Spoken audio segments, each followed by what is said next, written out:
I'm Sarah. Teaching vocal lessons is what gets me up in the morning. At 42, I've seen my share of bright-eyed kids dreaming of the big stage. But it was Emma who brought a twist to my tale. 14, with a voice that needed work but had potential. It was her dad, Jack, though, who flipped my world.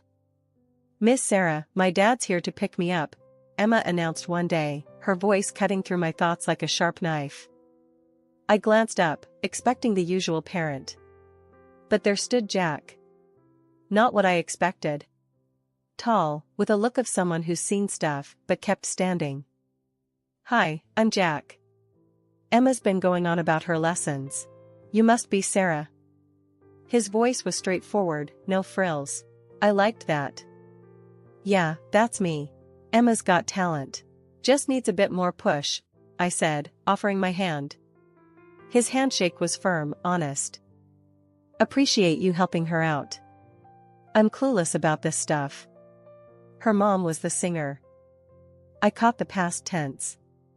"I'm sorry," I said, the standard response, but his nod told me he'd heard it a million times. "No worries. We're managing. Aren't we, Em?" His look towards Emma was full of that silent communication only parents and kids have. Emma rolled her eyes, the universal kid signal for parents, right, but smiled. "Yeah, we're good." The conversation should have ended there, but Jack lingered. "You know, I'm trying to get her more into music. Keep her busy. Her brother too, Alex. Kid's a ball of energy." I laughed. Music's a great outlet. Keeps them focused on something positive. "Exactly," Jack agreed. "Hey, you ever do group lessons? Or something for a hyper 13-year-old who thinks he's the next big thing?" I shrugged. "I can handle 13-year-olds. Bring him by. We'll see if music or noise is his thing." Jack chuckled, and that sound did funny things to my stomach. "Deal. I'll bring him next time." "Thanks, Sarah." As they left, I shook my head, dismissing the fluttery feeling. Jack was just a dad, a widower, trying to raise his kids right. Nothing more. But life, as I found out, loves throwing curveballs. Jack started showing up more, sometimes with Alex, sometimes alone under the pretext of discussing Emma's progress. We'd chat, and those chats started veering off music more often than not. One day, as autumn painted the world in hues of gold and crimson, Jack turned to me, a half-smile on his face. "Sarah, would you consider going out with me? Like, a date?" I blinked, surprised. "A date?" "Yeah," he said, his voice firmer than his casual stance suggested. "I like talking to you. The kids like you. And I want to see where this could go." It was unexpected, this shift from casual chats to the possibility of something more. But looking into Jack's earnest eyes, I felt a pull, an interest I hadn't felt in a long time. "Okay, Jack. Let's see where this goes," I found myself saying, a smile breaking through my usual reserve. Merging into Jack's world was like stepping onto a stage without a rehearsal. Emma was easy, music was our language. Alex, though, was a different beat, skeptical of the new woman in his dad's life, protective of his sister and the memory of his mom. And then there was Mary, Jack's mom, a matriarch with warmth and sharpness all rolled into one. The day Jack introduced me to Alex, the kid sized me up like I was a new recruit. "So, you're the music teacher," Alex said, crossing his arms, his eyes narrowed. It wasn't unfriendly, but it wasn't open arms either. "That's me. And you must be the next big thing in music, from what I've heard," I shot back, trying to break the ice with a smile. He cracked a grin, the skepticism in his eyes softening a bit. "Maybe. Guess we'll see if you're any good." "Challenge accepted," I said, and from there, things started to ease into a rhythm. Alex had energy for days and a curious mind. He didn't take to music like Emma, but he respected the passion behind it. Meeting Mary was another story. She had a reputation for being tough as nails, with a heart of gold hidden somewhere beneath. Walking into her house for the first time, I was greeted with a scrutinizing gaze that could make a seasoned performer sweat. "You're Sarah. Heard a lot about you," she started, her voice firm but not unkind. "Good things, I hope," I replied, trying to keep my voice steady. She chuckled, a sound that carried both warmth and a hint of challenge. "Depends on who you ask. Sit down. Let's see if you pass the test."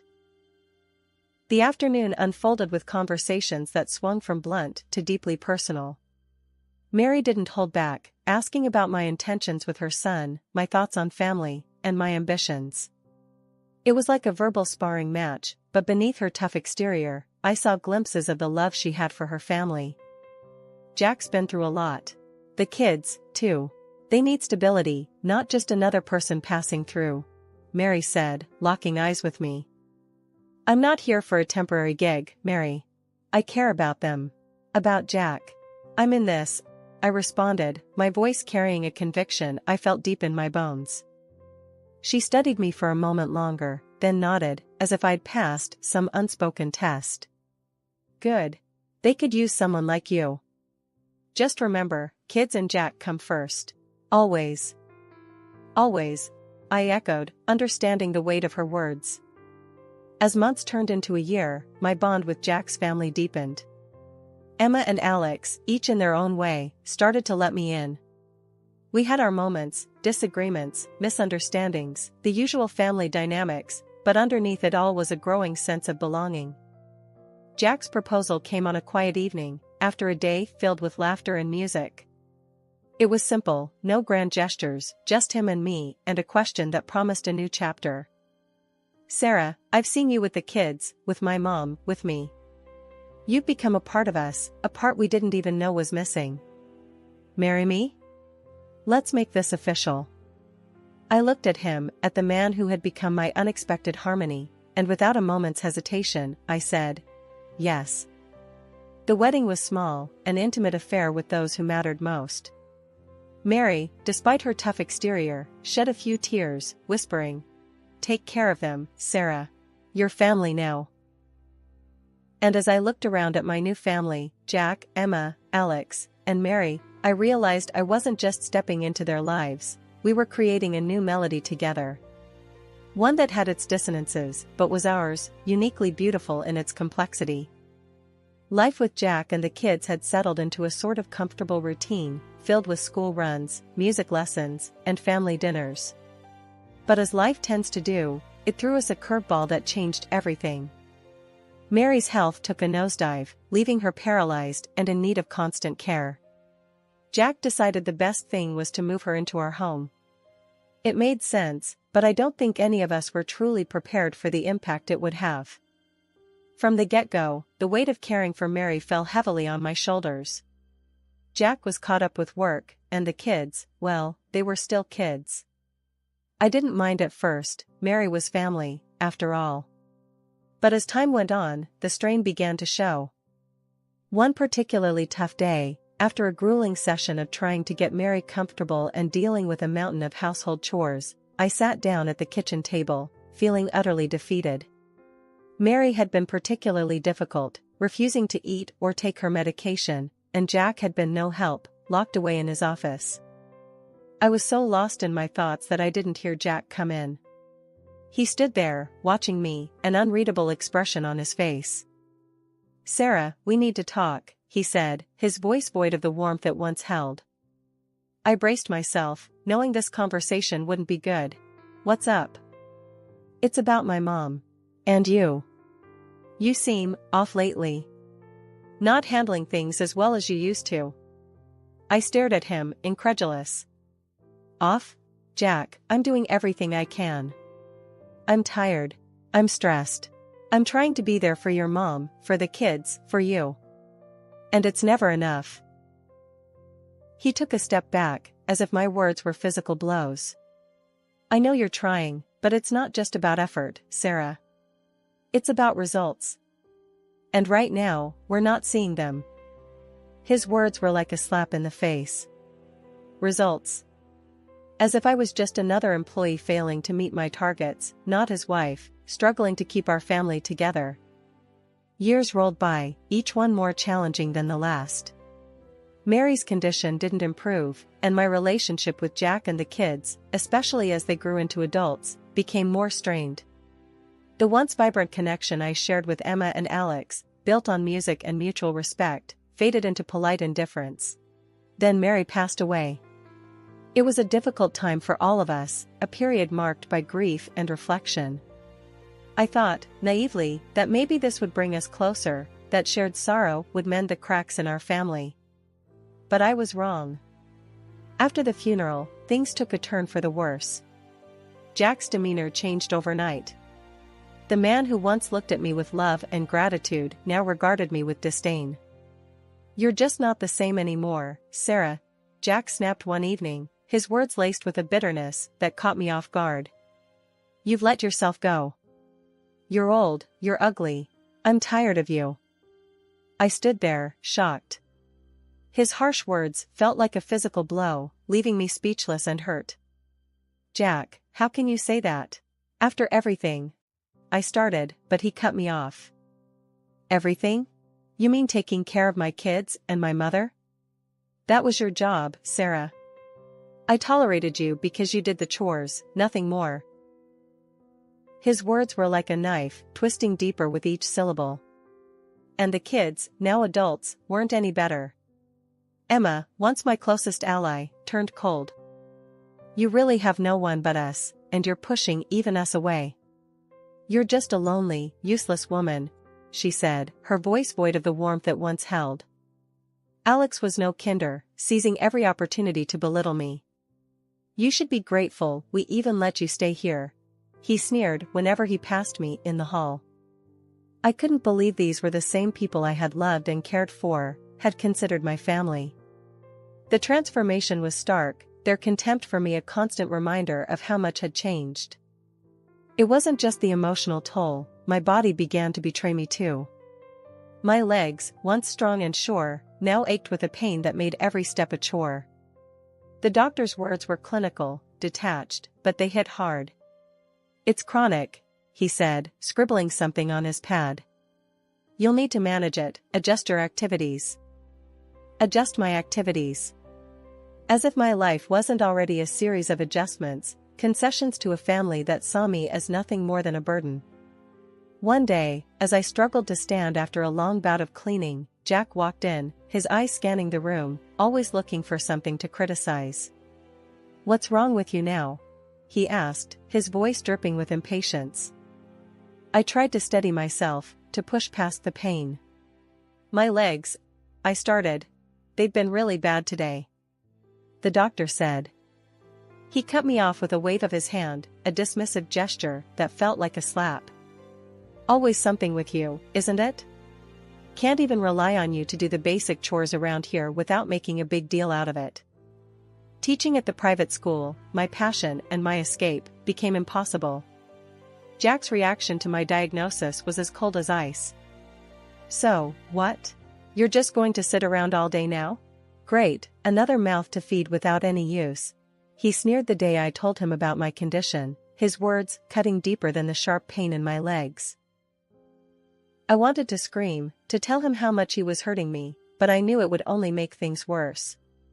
So, I bit back the pain and the tears, trying to find some way to navigate this new reality. Living in Jack's house became a daily reminder of my dependence. I was reduced to limping around, trying to keep the house in order, cooking meals that were often met with criticism or indifference. The pain was constant, a sharp reminder of my predicament, but I pushed through, terrified of what would happen if I stopped. Jack and the kids lived as if nothing had changed, as if my struggles were just a minor inconvenience to their lives. The inheritance from Mary's passing seemed to ignite a spending spree, new gadgets, clothes, jewelry, all flaunted in front of me as if to underscore my exclusion from their lives. "You should be grateful we're keeping you around," Jack would say, a cruel smile playing on his lips. "Without us, you'd be on the street. Remember that."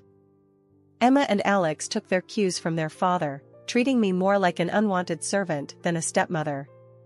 "Don't forget to wash my new jeans, Sarah. Wouldn't want them ruined like you ruin everything else," Emma would toss over her shoulder, her words sharp as knives. Alex was no better. "Make sure dinner's on time tonight. We've got places to be, and we can't wait around for you to limp around the kitchen," he'd say, his disdain barely veiled. I harbored fantasies of leaving, of finding some way to reclaim my independence and dignity. But the reality was harsh. With no income, no savings, and a body that betrayed me at every turn, I was stuck. My dreams of escape seemed just that, dreams, distant and unattainable.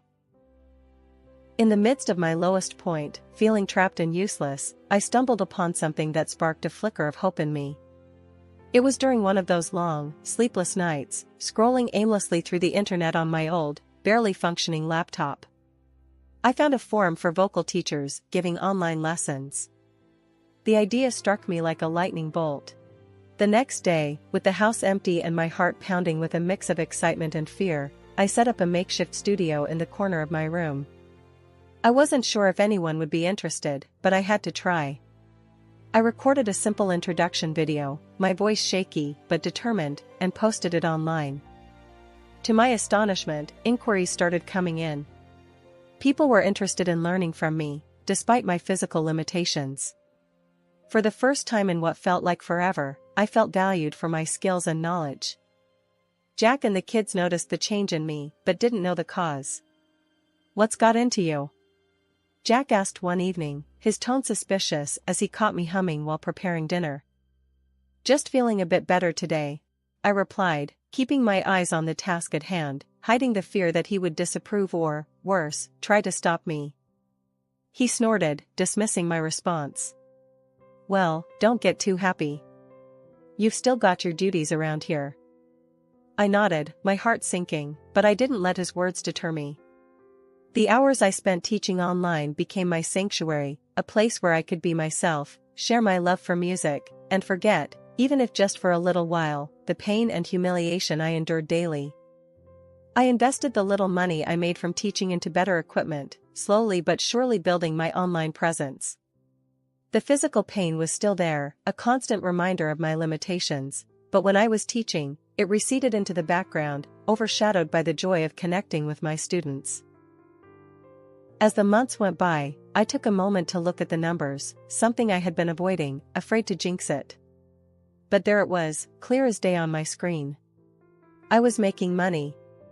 Real money. More than I ever made teaching at the private school. More than I ever thought possible from the confines of this oppressive house. And shockingly, more than Jack made with his so-called prestigious job. I remember sitting there, staring at the figures, a mix of disbelief and triumph washing over me. For so long, I had felt like a burden, a financial leech in Jack's eyes, but here I was, earning my own way, and not just scraping by but actually doing better than him. For a moment, I let myself bask in the success, allowing the numbers to speak for themselves. I was doing this. I was making it happen, despite everything that had been thrown my way. It was a silent victory, one I couldn't share with anyone in the house, but it was mine all the same. The betrayal that came was not just a single moment of cruelty, but a culmination of years of disregard and contempt, crystallized into one devastating dinner conversation. There we were, sitting around the table, me serving them as I always did, when Jack decided to drop his bombshell with a smirk that I had come to loathe. "I got promoted at work," he started, and for a brief, foolish moment, I thought maybe this was good news, something positive for once. But then he continued. "So, I bought a new house. A better one, fitting for my status." That's when the air around me grew cold, my hand stilled, the plate I was holding nearly slipping from my grasp. Before I could even muster a congratulations, he landed his cruel blow. "And I'll be moving there with the kids." "Not you. You're not coming." His words were like a slap, but the mocking laugh that followed was a knife to the heart. "I mean, come on, Sarah. Did you really think you'd fit in? An old limp like you? No, it's time I found someone younger, more suitable." The laughter that erupted from Emma cut even deeper. "Yeah, and guess what? This old house? Sold. Enjoy the streets, Sarah." I stood there, frozen, as he slid the divorce papers across the table. The audacity, the sheer coldness of it all, was staggering. Yet, as I looked at those papers, something within me refused to break. I didn't cry, didn't plead. I simply signed them, each stroke of my name a silent vow to myself. When morning came, I was ready. Jack and the kids watched with a mix of surprise and that familiar contempt as I hauled my bags to the door. Their parting words were meant to wound, to kick me when I was down. "Hope you like the Flophouses, Sarah," Jack sneered, a cruel smile playing on his lips. But I walked out of that house with my head held high, the weight of their insults falling away with each step I took. For the first time in years, I felt a sense of freedom, a clarity that had been missing from my life.